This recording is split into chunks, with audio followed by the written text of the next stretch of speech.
Hey everyone, it's Justin from AssetRemix. I wanted to take a few seconds and walk you through signing up for a workspace in our AssetRemix asset management system. To get started, let's go to our website, www.adminremix.com. Once we are on the site, we are going to select the Products tab and then select AssetRemix. Now, with all of our products, we do recommend that you use your assigned work email address as your login.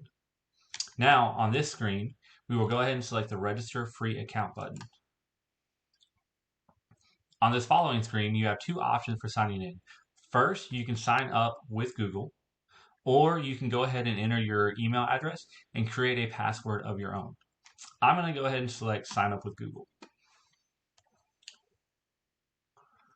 All right. On this screen, it's going to ask me to go ahead and create my company or my team. I'll hit create team here. And once I have done this, it will go through and give me a walkthrough of how to start importing all of my assets, licenses, accessories, consumables, and components. We will go over this in the next video. For more tips and walkthroughs on AssetRemix, click the links below.